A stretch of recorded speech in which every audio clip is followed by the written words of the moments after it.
তার গাইস আজকাল চলে আইসি জালুকারির এই গাবখান ব্রিজে। তার এই ঘটনা হান হয়েছে কি হনেন কেমনে মোরা এখানে গাবখান ব্রিজে আইলাম।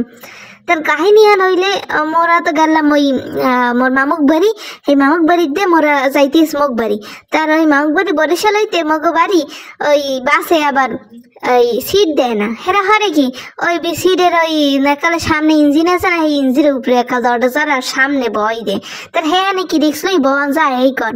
হ্যাঁ এরপর তো মুই মন মারডে কইস কি তার মা হনো তা মোরা জালুকারির বাসে উঠি, সেইপর সেইখান দিয়ে আবার যা মন মুখ বাড়ির উদ্দেশ্যে আরেকখান বাস লইয়ে জালুকারির হইনে আবার কাউন্টার থাকে, সেইখানে এই টিকিট কাট দিয়ে মোরা যামো আনে। ও মা হ্যাঁ জালুকারি আইয়ে তো দেখি যে টিকিট কাউন্টার নাই।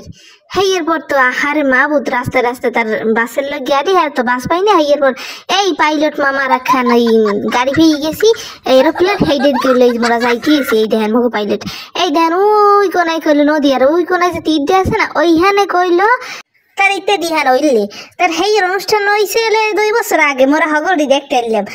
আর আজকে যে কাহিনী হইলে সেই কাহিনীর লোক মই যে আজকে কত খাবার শুনছি মোর মার ধরে। আর ওই কুলে যে দেখলেন না যে এককালে ওই 3 শাখা গেছে নদীতে, ওই শাখা 3টা হইলে যে এককালে 3টা মোহনা, ওই 3 মোহনার ওই কুলে হইলে যে ইত্যাদি হইলে বুঝলেন। তার মোরা সবাই আইলাম। তার এই যে মগ গাবখান ব্রিজটা, এই ব্রিজটা কইলে এককালে বাংলাদেশে উচ্চতম ব্রিজ একখান।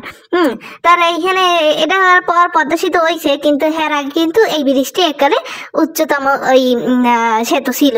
তারা এই কইলে মগ পাইলটটা কালে ধুমসে চালাইতে আছে মগ গন্তব্যে পৌঁছে দেওয়ার জন্য। এই দেখছেন কত সুন্দর চালাইতে আছে, ধুমসে এককালে চালাই যেতে আছে এককাল যাতে মোরা তত্তরি বাড়ি যেতে। তার আপনাকে তার ভিডিওটা কেমন লাগলে অবশ্যই লাইক কমেন্ট করতে জানান এবং শেয়ার করতে অবশ্যই বলবেন না, সাবস্ক্রাইব করতেও বলবেন না।